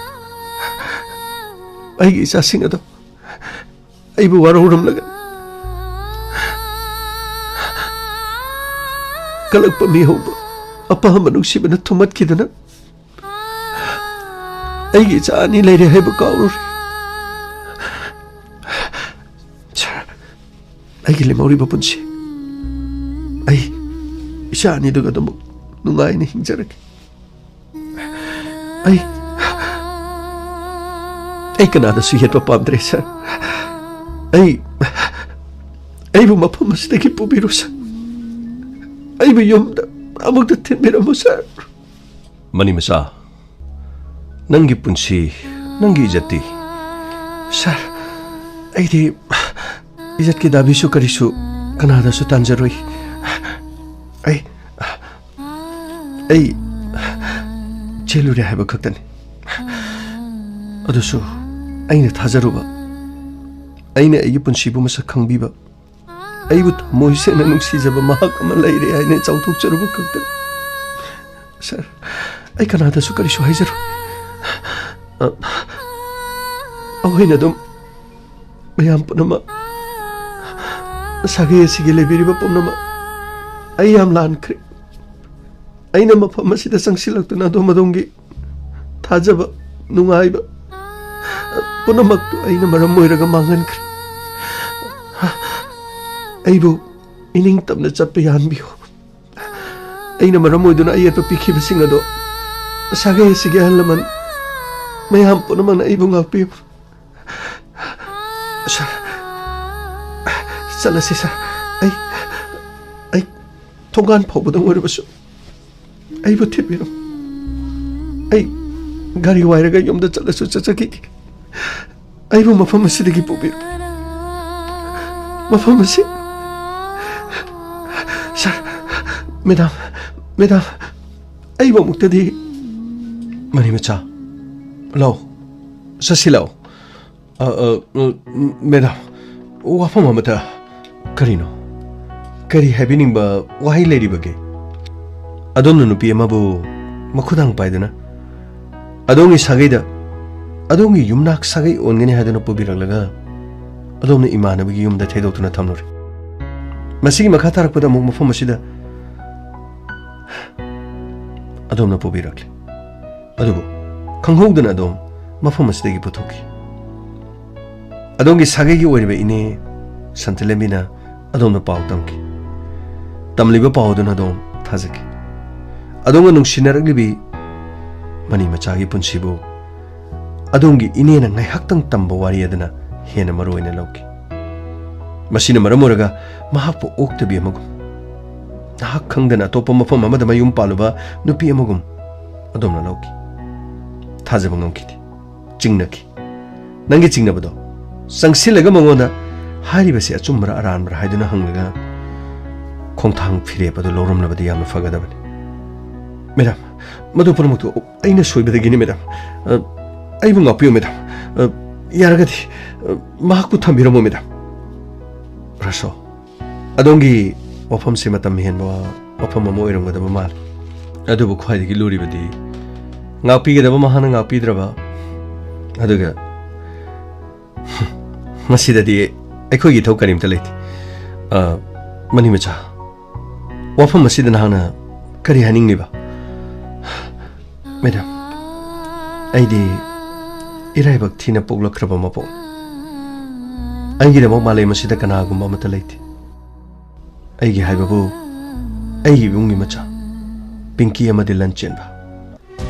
ꯃꯁꯤ ꯅꯠꯇꯅ ꯑꯩꯒꯤ ꯄꯨꯟꯁꯤꯗ ꯀꯅꯥꯁꯨ ꯂꯩꯖꯗꯦ ꯉꯁꯤ ꯑꯩꯒꯤꯗꯃꯛ ꯑꯁꯦꯡꯕ ꯏꯁꯣꯔ ꯍꯥꯏꯔꯕꯗꯤ ꯃꯦꯗꯥꯝ ꯑꯃꯗꯤ ꯁꯔꯅ ꯃꯐꯝ ꯑꯁꯤꯗ ꯀꯥ ꯑꯁꯤꯒꯤ ꯃꯅꯨꯡꯗ ꯊꯣꯡ ꯂꯣꯟꯁꯤꯟꯗꯨꯅ ꯊꯝꯕꯤꯔꯤꯕ ꯑꯩꯕꯨ ꯃꯐꯝ ꯑꯁꯤꯗꯒꯤ ꯂꯧꯊꯣꯛꯄꯤꯗꯨꯅ ꯑꯩꯒꯤ ꯑꯣꯏꯕ ꯊꯃꯣꯏꯒꯤ ꯑꯁꯦꯡꯕ ꯋꯥꯍꯩ ꯈꯔ ꯍꯥꯏꯖꯅꯕꯒꯤ ꯇꯟꯖꯥ ꯄꯤꯕꯤꯕꯁꯦ ꯁꯔ ꯑꯃꯗꯤ ꯃꯦꯗꯥꯝꯕꯨ ꯏꯁꯣꯔꯅ ꯊꯥꯔꯛꯄꯅꯤ ꯂꯥꯏꯒꯤ ꯃꯆꯥꯅꯤ ꯍꯥꯏꯅ ꯈꯟꯖꯔꯤ ꯑꯗꯨ ꯅꯠꯇ꯭ꯔꯕꯗꯤ ꯀꯥꯁꯤꯒꯤ ꯃꯅꯨꯡꯗ ꯑꯩꯕꯨ ꯃꯆꯥ ꯑꯅꯤ ꯂꯩꯔꯕꯤ ꯃꯧ ꯑꯃꯒꯨꯝꯅ ꯅꯝꯊꯥꯛꯇꯕꯤ ꯃꯧ ꯑꯃꯒꯨꯝꯅ ꯃꯈꯣꯏꯅ ꯑꯣꯠꯅꯩꯒꯗꯕꯗ ꯑꯩ ꯄꯥꯝꯖꯗ꯭ꯔꯦ ꯃꯦꯗꯥꯝ ꯑꯩꯒꯤ ꯅꯨꯡꯁꯤꯕ ꯑꯩ ꯄꯥꯝꯖꯗ꯭ꯔꯦ ꯑꯩꯒꯤ ꯅꯨꯡꯁꯤꯕ ꯃꯤꯅꯝꯕꯗꯤ ꯑꯩꯕꯨ ꯂꯥꯟꯅ ꯂꯝꯖꯤꯡꯅꯕ ꯍꯣꯠꯅꯕꯅꯤ ꯑꯩꯕꯨ ꯅꯝꯊꯥꯛ ꯇꯧꯕꯤꯕꯅꯤ ꯃꯦꯗꯥꯝ ꯑꯗꯨꯗꯤ ꯅꯪꯅ ꯔꯥꯁꯣꯕꯨ ꯉꯥꯛꯄꯤꯕ ꯉꯝꯃꯔꯣꯏ ꯍꯥꯏꯕ꯭ꯔꯥ ꯃꯦꯗꯥꯝ ꯑꯩ ꯀꯅꯥꯗꯁꯨ ꯂꯥꯟꯈꯤꯕ ꯂꯩꯇꯤꯌꯦ ꯑꯗꯨꯒ ꯑꯩꯅ ꯀꯔꯤ ꯑꯣꯏꯗꯅ ꯑꯩꯅ ꯀꯅꯥꯕꯨ ꯉꯥꯛꯄꯤꯗꯕ ꯂꯩꯒꯗꯧꯔꯤꯕꯅꯣ ꯑꯩꯗꯤ ꯃꯗꯨꯒꯤ ꯊꯧꯅꯥꯁꯨ ꯂꯩꯖꯗꯦ ꯃꯗꯨꯒꯤ ꯍꯛꯇꯁꯨ ꯂꯩꯖꯗꯦ ꯃꯦꯗꯥꯝꯁꯨ ꯅꯨꯄꯤꯅꯤ ꯑꯩꯁꯨ ꯅꯨꯄꯤꯅꯤ ꯅꯨꯄꯤ ꯑꯃꯒꯤ ꯑꯋꯥꯕ ꯈꯪꯕꯤꯌꯨ ꯃꯐꯝ ꯑꯁꯤꯗ ꯂꯩꯔꯤꯕ ꯃꯤꯑꯣꯏ ꯑꯃꯠꯇꯗ ꯑꯋꯥꯕ ꯃꯈꯥ ꯊꯥꯅ ꯄꯤꯖꯅꯤꯡꯗ꯭ꯔꯦ ꯑꯩꯅ ꯃꯔꯝ ꯑꯣꯏꯗꯨꯅ ꯃꯈꯣꯏꯕꯨ ꯑꯋꯥꯕ ꯑꯩ ꯄꯤꯖꯅꯤꯡꯗ꯭ꯔꯦ ꯑꯩꯕꯨ ꯃꯐꯝ ꯑꯁꯤꯗꯒꯤ ꯄꯨꯕꯤꯔꯣ ꯑꯩꯒꯤ ꯂꯥꯏꯔꯕ ꯀꯥꯡꯄꯣꯛꯁꯪ ꯑꯗꯨꯗ ꯑꯩꯒꯤ ꯅꯨꯡꯁꯤꯔꯕ ꯏꯆꯥ ꯑꯅꯤꯗꯨꯒꯤ ꯃꯅꯥꯛꯇ ꯃꯈꯣꯏꯒꯤ ꯃꯁꯛ ꯌꯦꯡꯗꯨꯅ ꯂꯩꯖꯔꯒꯦ ꯀꯔꯝ ꯆꯥꯎꯕꯤ ꯏꯁꯥꯒꯤ ꯑꯣꯏꯖꯕ ꯊꯤꯕ ꯏꯁꯥꯒꯤ ꯄꯨꯛꯅꯤꯡ ꯋꯥꯔꯛꯄ ꯉꯝꯗꯕꯤ ꯑꯄꯥꯝ ꯅꯨꯡꯁꯤꯇꯅ ꯑꯩꯅ ꯃꯤ ꯊꯥꯖꯔꯨꯔꯦ ꯃꯦꯗꯥꯝ ꯑꯩ ꯃꯐꯝ ꯑꯁꯤꯗ ꯂꯩꯖꯅꯤꯡꯗ꯭ꯔꯦ ꯑꯩꯅ ꯃꯔꯝ ꯑꯣꯏꯔꯒ ꯃꯤꯒꯤ ꯊꯃꯣꯏ ꯌꯥꯝꯅ ꯋꯥꯅꯅꯔꯕꯅꯤ ꯃꯦꯗꯥꯝ ꯃꯌꯥꯝ ꯋꯥꯔꯧꯕꯤꯕ ꯌꯥꯗꯦ ꯁꯥꯒꯩ ꯑꯁꯤꯗ ꯑꯩꯅ ꯅꯣꯡꯃꯇꯪ ꯑꯍꯤꯡ ꯑꯃ ꯂꯦꯛꯆꯔꯝꯕ ꯑꯩ ꯆꯠꯈ꯭ꯔꯕ ꯃꯇꯨꯡꯗ ꯑꯩꯅ ꯂꯩꯔꯝꯕ ꯖꯒꯥ ꯑꯁꯤ ꯃꯌꯥꯝꯅ ꯏꯁꯤꯡ ꯍꯩꯗꯨꯅ ꯆꯥꯝꯊꯣꯛꯄꯤꯌꯨ ꯁꯔ ꯑꯩꯕꯨ ꯃꯐꯝ ꯑꯁꯤꯗꯒꯤ ꯈꯔ ꯊꯨꯅ ꯃꯅꯤ ꯃꯆꯥ ꯑꯗꯣꯝꯒꯤ ꯊꯃꯣꯏꯒꯤ ꯑꯋꯥꯕ ꯑꯩ ꯃꯨꯟꯅ ꯈꯪ ꯑꯗꯣꯝꯅ ꯊꯥꯖꯔꯨꯕ ꯑꯗꯣꯝꯒꯤ ꯅꯨꯡꯁꯤꯕ ꯑꯔꯦꯝꯕ ꯑꯣꯏꯔꯝꯃꯤ ꯃꯁꯥꯅ ꯇꯥꯕꯅꯤ ꯃꯤꯑꯣꯏꯕꯅ ꯆꯤꯡꯅꯕ ꯍꯥꯏꯕꯁꯦ ꯑꯗꯨꯃꯛ ꯐꯥꯎꯏ ꯑꯗꯨꯕꯨ ꯆꯤꯡꯅꯕꯗꯨ ꯀꯔꯤꯅꯣ ꯍꯥꯏꯕ ꯈꯪꯗ꯭ꯔꯤꯉꯩꯗ ꯆꯤꯡꯅꯕꯗꯨꯅ ꯍꯦꯟꯖꯜꯂꯒ ꯆꯤꯡꯅꯩ ꯍꯥꯏꯗꯨꯅ ꯗꯟꯗꯤ ꯄꯤꯕꯒꯤ ꯃꯑꯣꯡ ꯑꯁꯤꯗꯤ ꯊꯥꯗꯣꯛꯄ ꯐꯩ ꯑꯆꯨꯝꯕ ꯀꯔꯤꯅꯣ ꯑꯔꯥꯟꯕꯗꯨꯅ ꯀꯔꯤꯅꯣ ꯍꯥꯏꯅ ꯊꯤꯗꯣꯛꯂꯒ ꯈꯪꯂꯕ ꯃꯇꯨꯡꯗ ꯑꯩꯈꯣꯏꯅ ꯈꯣꯡꯊꯥꯡ ꯊꯥꯡꯕ ꯐꯩ ꯔꯥꯁꯣꯅ ꯅꯪꯕꯨ ꯃꯌꯦꯛ ꯁꯦꯡꯅ ꯊꯃꯣꯏ ꯁꯦꯡꯅ ꯅꯨꯡꯁꯤꯖꯕ ꯑꯣꯏꯔꯝꯕꯁꯨ ꯑꯗꯨꯕꯨ ꯃꯍꯥꯛꯅ ꯈꯜꯂꯨꯕꯗꯨꯒ ꯅꯪꯅ ꯑꯣꯏꯔꯝꯂꯤꯕ ꯃꯑꯣꯡ ꯃꯇꯧ ꯑꯗꯨꯒ ꯃꯉꯣꯟꯗ ꯇꯝꯁꯤꯜꯂꯤꯕ ꯄꯥꯎꯗꯨꯅ ꯃꯍꯥꯛꯅ ꯑꯔꯥꯟꯕ ꯋꯥꯈꯜ ꯑꯃꯗ ꯈꯟꯈꯤꯕ ꯑꯣꯏꯔꯝꯒꯅꯤ ꯈꯜꯂꯤ anyway ꯐꯔꯦ ꯅꯪꯅ ꯌꯥꯗ꯭ꯔꯕꯗꯤ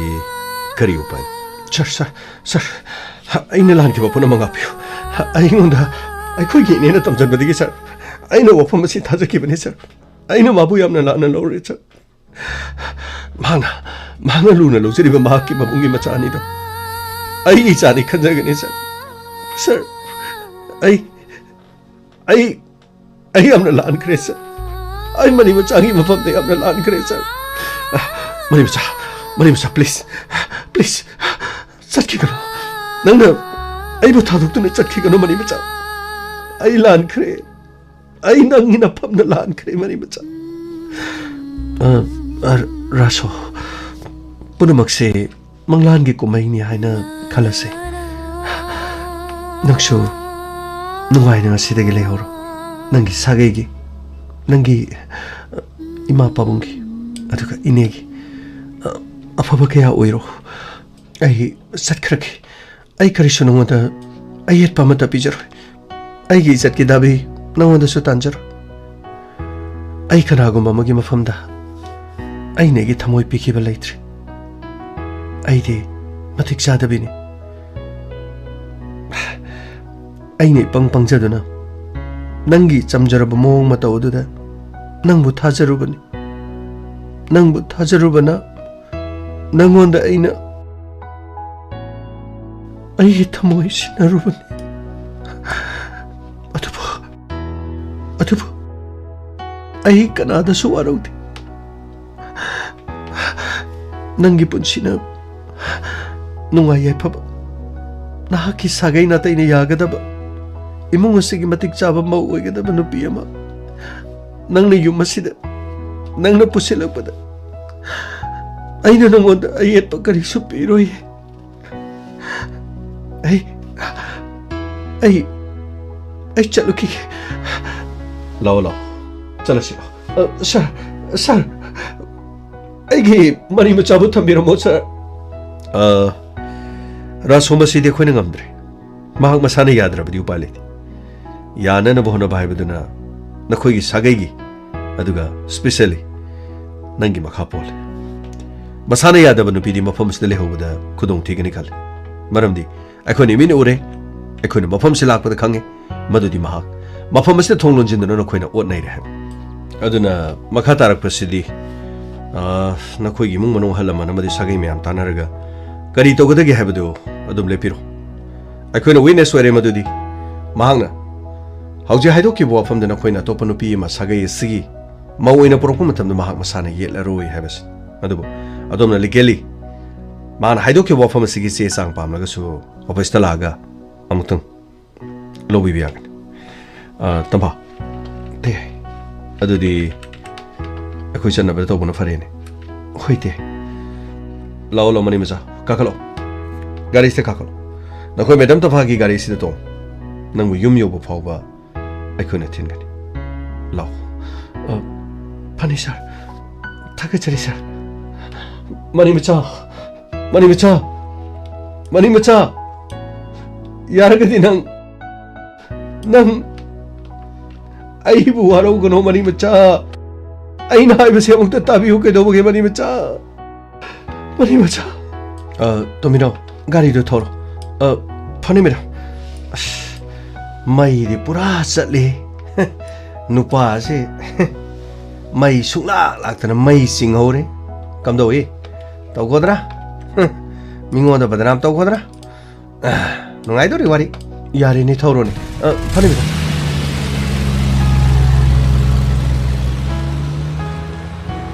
Gamai. Chase khoju. Aduga mani masagi mahaki khungang adu da chalaga mi ama khak thirosi sir kana oibno sir aina thining ba mi se oirang da mali da sir oiram basu ye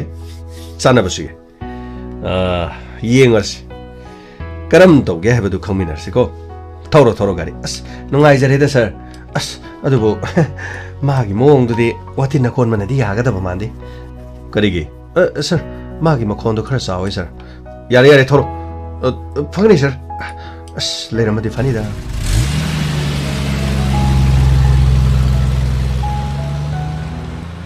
पेलो सिदगिदि पेलो इने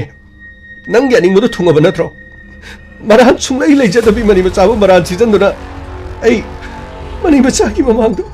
Ai mikiti mi chena hai bu oi re ta na. Pero ini na pupen pero si dagi dine. Ibungo ai so du mai na ta bu du dagi to bani ne. Asu mai na to ngani di ka mai na khang ye idea. Mi lekai lui na ngang na bani kai no. Ya ni ne. Ai khoi ne. Yo ma se ne yau dro su pan gani. Ini na mapam sila kai pasa bir sikari gino. Ai ga ning mapun ma. Ini na tu gai bire. Ini kai pio. Ai gi mani macha pio. Ai gi mani macha pio ini kai ai.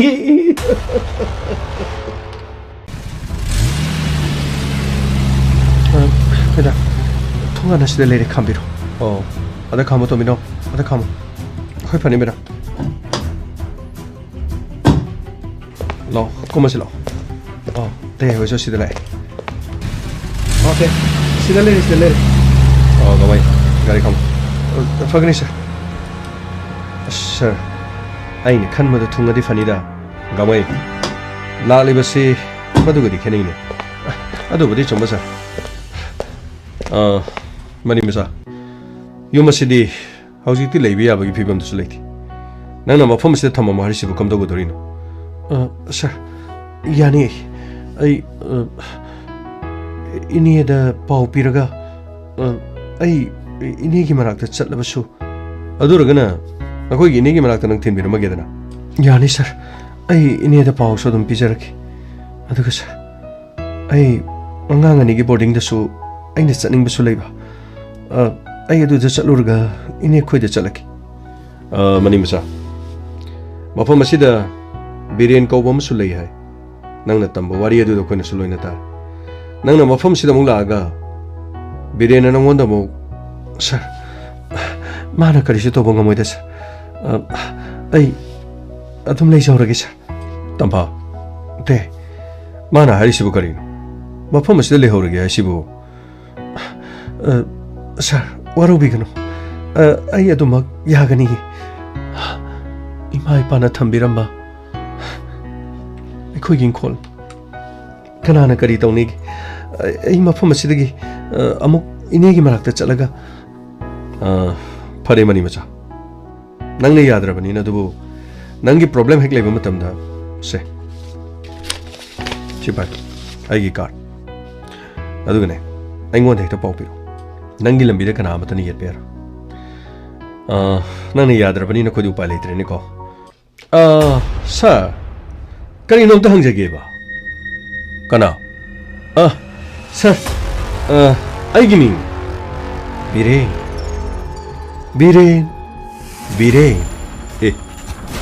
naming am na chatpa biren duni ne hayo kari haning ba sir mafam asida khuigi mani masa ma thin birak lisibu magi nupa gi maram da sengba khangbirak Oi, ada nang kari na thole. Nang na thok kai lege. Mayum pandri bele sabi. Yan tabra. Usi thoi tabado. Nang kari urige. Lakai sigi pradhano. Adu gi thi thoi doppa leija de sa. Adu bu. Lakai sigi ma thong maram khang da ba. Macha mawa ma thong maram khang da ba. Adu ga. Ahing nung thil men ma nai da ba. Aron ma nung sina ba leiraga. Luhung na mamit macha uraga macha puraga mafam se sang phise kero le kaisida birene ga janing da bugwani da birene ga dra bedele kaisida le me amsu amata ya gani hebe thajidi sar khoi la khusida aseng madu khara khangjaring bugi birene hangjabani da sar khoi waru bibi adiko karin to waru di bire le kai madale bana bung no pa moi na le kaisida thole ba thodo wa thok singa se makang ko phai Nupi magi punsi da thole ba thodo wa thok sing lekai na minung si khangna awa ba thari biding chen be de lekai de le bom bom pung pa magi oi ba to phom thok ba thaba khara do nek se na to wi na khane adu bo kero lekai se na khoi gi aina na ha de thik lak matham da maran sung le leitre bi nupi si bu noi na mong ne hai jan bir nupi se mong na te ko lek sa anyway nang imung si da khuting jang nang gi ware phani am tar maram leitana mi gi mung munung da khuting jal budi Nakuto. Patrick. Si. Patrick. ꯂꯣꯏ ꯊꯨꯗꯦꯛꯀꯅꯤ ꯀꯔꯤꯅꯣ ꯁꯥꯔꯗꯤ money ꯃꯆꯥ ꯀꯔꯤ ꯃꯔꯤ ꯊꯣꯡꯅꯗꯅ ꯑꯣꯟꯊꯣꯛꯅ money ꯃꯆꯥꯒꯤ ꯃꯤꯆꯪ ꯆꯪꯕꯤꯈ꯭ꯔꯦ ꯍꯥꯏꯔꯤꯕ ꯃꯅꯤ ꯃꯆꯥꯅ ꯃꯌꯨꯝ ꯃꯀꯩ ꯄꯥꯜꯂꯨꯔꯒ ꯃꯊꯣꯡ ꯃꯔꯝ ꯈꯪꯗꯕ ꯃꯆꯥ ꯑꯅꯤ ꯄꯨꯔꯛꯂꯒ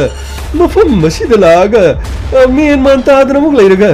ꯁꯣꯝꯗ ꯄꯨꯂꯤꯁꯅ ꯉꯔꯥꯡ ꯅꯍꯥꯟꯗꯩ ꯀꯣꯏꯊꯤ ꯊꯤꯕꯗ ꯑꯩꯈꯣꯏꯅ ꯇꯥꯕꯗꯤ ꯑꯇꯣꯞꯄ ꯅꯨꯄꯥ ꯑꯃꯗ ꯑꯃꯨꯛ ꯆꯦꯜꯂꯤ ꯀꯥꯏꯅꯁꯨ ꯑꯩꯈꯣꯏꯅ ꯇꯥꯖꯕ ꯍꯥꯏꯇꯥꯔꯦ ꯃꯗꯨꯗ ꯅꯪꯒꯤ ꯅꯊꯧ ꯀꯩ ꯂꯩꯒꯦ ꯃꯤꯅ ꯃꯌꯨꯝ ꯄꯥꯟꯕ ꯃꯤꯅ ꯃꯁꯥꯒꯤ ꯅꯨꯡꯁꯤꯕ ꯊꯤꯖꯕꯗ ꯀꯔꯤ ꯀꯥꯏꯒꯦ ꯃꯧꯁꯨ ꯌꯨꯝ ꯄꯥꯟꯕ ꯌꯥꯏ ꯃꯄꯨꯔꯣꯏꯕ ꯂꯩꯇ꯭ꯔꯕ ꯑꯗꯨꯒ ꯃꯄꯨꯔꯣꯏꯕꯒ ꯈꯥꯏꯅꯔꯕ ꯀꯅꯥꯃꯇꯅ ꯌꯦꯠꯄꯤꯅꯕ ꯂꯩꯇ꯭ꯔꯗꯤ ꯃꯍꯥꯛꯁꯨ ꯃꯍꯥꯛꯀꯤ ꯅꯨꯡꯁꯤꯅꯕ ꯊꯤꯕ ꯌꯥꯏ ꯃꯍꯥꯛꯀꯤ ꯔꯥꯏꯠ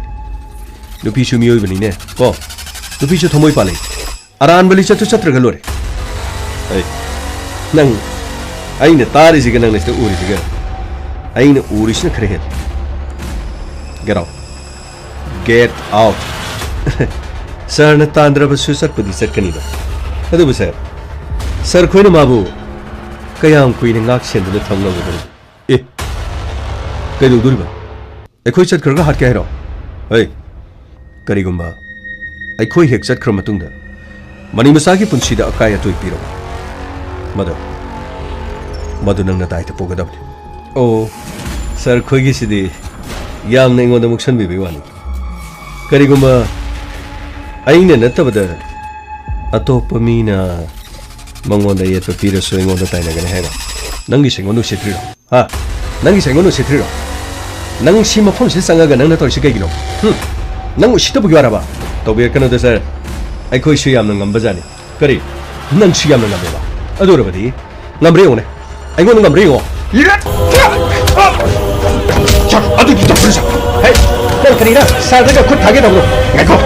ꯅꯣꯏ ꯉꯥꯏ ꯑꯩ ꯇꯧꯒꯦ ꯇꯝꯕ ꯌꯥꯎꯔꯛꯀꯅꯤ ꯇꯧꯒꯦꯔ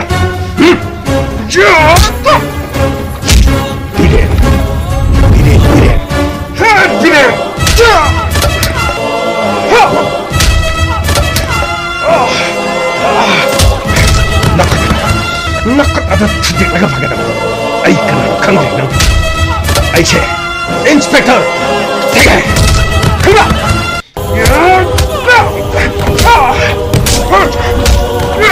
ꯑꯁ ꯈꯔ ꯈꯧꯈꯤꯌꯣ ꯁꯥꯔ ꯄꯦꯟꯂꯦ ꯁꯩꯇ ꯑꯣꯏꯕ ꯑꯁ ꯉꯁꯤꯗꯤꯀꯣ ꯁꯥꯔ ꯃꯕꯨꯛꯇꯣ ꯀꯣꯟꯁꯤꯜꯂꯒ ꯊꯝꯃꯒ ꯀꯔꯤꯅꯣ ꯃꯕꯨꯛꯇꯨ ꯀꯥꯎꯔꯒ ꯐꯂꯥꯡ ꯅꯞꯄꯒ ꯊꯝꯕꯌꯣ ꯁꯥꯔ ꯁꯥꯎꯠ ꯐꯤꯂꯝꯒꯤ ꯈꯨꯄꯨꯗꯣ ꯇꯧꯁꯤꯅꯦ ꯁꯥꯔ ꯌꯦꯁ ꯁꯥꯔ ꯁꯥꯔ ꯑꯁ ꯃꯀꯣꯛꯀꯥꯏꯁꯦ ꯃꯩꯈꯨ ꯋꯥ ꯍꯧꯔꯦꯍꯦ ꯑꯁ ꯀꯂꯛ ꯄꯦꯜꯂꯤꯗꯀꯣ ꯑꯁ ꯀꯝꯗꯧꯔꯦ ꯍꯌꯦꯡ ꯃꯈꯥꯏ ꯃꯅꯩ ꯃꯆꯥꯗ ꯀꯔꯟ ꯇꯥꯈꯤꯗ꯭ꯔꯥ ꯃꯅꯩ ꯃꯆꯥꯗ ꯀꯔꯟ ꯇꯥꯈꯤꯗ꯭ꯔꯥ ꯑꯁ ꯑꯩꯗꯤ ꯐꯨꯅꯤꯡꯕꯅ ꯁꯤꯔꯦꯅꯦ ꯑꯩꯕꯣ ꯑꯁ ꯀꯔꯤꯅꯣ ꯀꯃꯩ ꯅꯪꯅ ꯌꯥꯝ ꯐꯨꯅꯤꯡꯉꯤꯗꯅ ꯑꯁ ꯃꯤ ꯇꯣꯃꯩ ꯅꯪꯅ ꯈꯪꯄꯣꯟꯇꯦꯗ ꯑꯁꯤꯒꯨꯝꯕ ꯃꯤꯁꯤꯅꯤꯅꯦ ꯈꯔ ꯐꯨꯒꯗꯕꯁꯦ ꯃꯇꯧ ꯃꯅꯥꯎ ꯇꯧꯗꯅꯕꯅꯤꯅꯦ ꯑꯩꯈꯣꯏꯒꯤ ꯆꯠꯂꯤꯁꯦꯗ ꯀꯔꯟ ꯇꯥꯗꯅꯕꯅꯤꯅꯦꯀꯣ ꯁꯥꯔ ꯑꯩ ꯂꯥꯟꯖꯔꯦ ꯁꯥꯔ ꯑꯩ ꯂꯥꯟꯖꯔꯦ ꯁꯥꯔ ꯑꯩ ꯂꯥꯟꯖꯔꯦ ꯎꯁꯤꯠꯇꯕ ꯍꯌꯦꯡꯒꯤ ꯇꯧꯈꯤꯗ꯭ꯔꯣ ꯍꯌꯦꯡꯒꯤ ꯇꯧꯈꯤꯗ꯭ꯔꯣ ꯁꯥꯔ ꯑꯩ ꯇꯧꯖꯔꯣ ꯁꯥꯔ ꯑꯩ ꯀꯔꯤꯝꯇ ꯇꯧꯖꯔꯣ ꯑꯩ ꯃꯐꯝ ꯑꯁꯤꯗꯁꯨ ꯂꯥꯛꯆꯔꯣꯏ ꯁꯥꯔ ꯑꯩ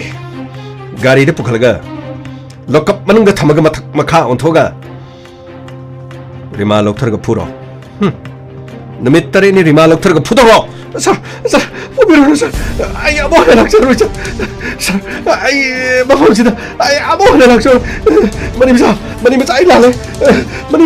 ꯃꯅꯤ ꯇꯣꯝꯕꯤ ꯑꯩ ꯄꯨꯂꯥ ꯂꯥꯟꯖꯔꯦ ꯍꯥꯏꯌꯣ ꯃꯐꯝ ꯑꯁꯤꯗ ꯂꯥꯛꯑꯣ ꯍꯦꯟꯅ ꯍꯥꯏꯌꯣ ꯁꯥꯔ ꯑꯁꯤꯒꯨꯝꯕ ꯁꯥꯔ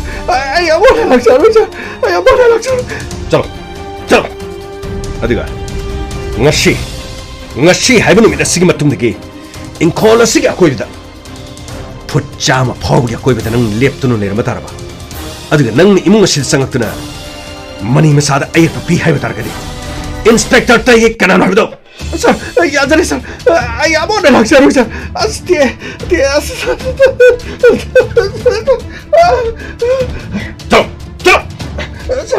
चले सर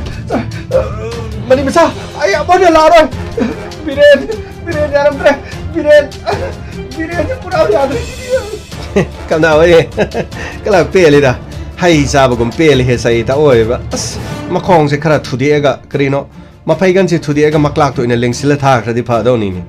ꯃꯈꯨꯠꯁꯤꯅ ꯄꯦꯛ ꯂꯥꯎꯅ ꯊꯨꯗꯦꯛꯑꯒ ꯃꯉꯛꯁꯝꯗ ꯀꯣꯛ ꯐꯥꯎꯗꯣꯛꯍꯜꯂꯒ ꯆꯠꯈ꯭ꯔꯗꯤ ꯃꯇꯧ ꯃꯅꯥꯎ ꯇꯧꯔꯣꯏꯗꯧꯕ ꯁꯤꯒꯨꯝꯕ ꯃꯤꯁꯤꯡꯁꯤꯅꯕꯀꯣ ꯀꯔꯤꯅꯣ ꯈꯪꯗꯦ ꯏꯇꯧꯒꯃꯩ ꯃꯈꯣꯡ ꯊꯨꯗꯦꯛꯑꯒ ꯃꯀ꯭ꯂꯥꯛꯇ ꯀꯃꯥꯏꯅ ꯂꯦꯡꯁꯤꯟꯗꯣꯏꯅꯣ ꯑꯁ ꯅꯤꯌꯨ ꯇꯣꯝꯕꯤ ꯅꯪꯁꯨ ꯈꯪꯗꯦꯍꯦ ꯃꯈꯣꯡꯗꯨ ꯄꯦꯛ ꯊꯨꯗꯦꯛꯑ ꯃꯀ꯭ꯂꯥꯛꯇ ꯂꯣꯟꯁꯤꯜꯂꯒ ꯑꯗꯨꯝ ꯀꯔꯤꯅꯣ ꯄꯨꯜꯂꯒ ꯊꯥꯈ꯭ꯔꯗꯤ ꯌꯥꯗ꯭ꯔꯣ ꯃꯈꯨꯠꯇꯨꯁꯤ ꯄꯦꯛꯅ ꯊꯨꯗꯦꯛꯑꯒ ꯃꯉꯛꯁꯝꯗꯨ ꯐꯥꯎꯗꯣꯛꯑꯒ ꯇꯨꯡꯗ ꯇꯧꯔ ꯊꯥꯈ꯭ꯔ ꯂꯣꯏꯔꯦ ꯀꯔꯤꯅꯣꯅꯦ ꯅꯤꯌꯨ ꯇꯣꯝꯕꯤ ꯅꯪꯁꯨ ꯑꯗꯨ ꯀꯃꯥꯏꯅ ꯌꯥꯗꯣꯏꯅꯣꯅꯦ ꯑꯗꯨ ꯀꯅꯥꯅ ꯑꯃꯨꯛ ꯂꯦꯡꯁꯟꯗꯣꯏꯅꯣꯃꯤ ꯂꯦꯡꯁꯟꯕꯒꯤꯗꯤ ꯈꯜꯂꯨꯅꯨꯅꯦ ꯑꯗꯨꯒꯤꯗꯤ ꯒꯥꯡꯃꯩ ꯂꯩꯁꯤꯗꯤ ꯀꯩꯅꯣꯅꯦ ꯍꯥꯏꯁꯤꯕꯣ ꯑꯁꯦꯡꯕꯅꯦ ꯅꯤꯌꯨ ꯇꯣꯝꯕꯤ ꯃꯁꯤꯗꯤ ꯌꯥꯔꯦ ꯌꯥꯔꯦ ꯑꯉꯥꯡꯁꯥ ꯃꯅꯤ ꯃꯆꯥ ꯃꯇꯨꯡꯗ ꯃꯍꯥꯛꯅ ꯃꯐꯝ ꯑꯁꯤꯗ ꯀꯥꯔꯟ ꯇꯥꯕ ꯂꯥꯛꯁꯨ ꯍꯥꯏꯔꯣ ꯌꯥꯗꯦ ꯍꯥꯏꯕ ꯑꯃ ꯈꯪꯍꯟꯒꯗꯕꯅꯤ ꯀꯩꯔꯣꯜ ꯂꯩꯀꯥꯏ ꯑꯁꯤꯕꯨ ꯈꯨꯟ ꯄꯥꯟꯗꯕ꯭ꯔꯣ ꯏꯃꯥ ꯏꯕꯦꯜ ꯂꯩꯇꯕ꯭ꯔꯣ ꯈꯨꯟ ꯑꯃꯗ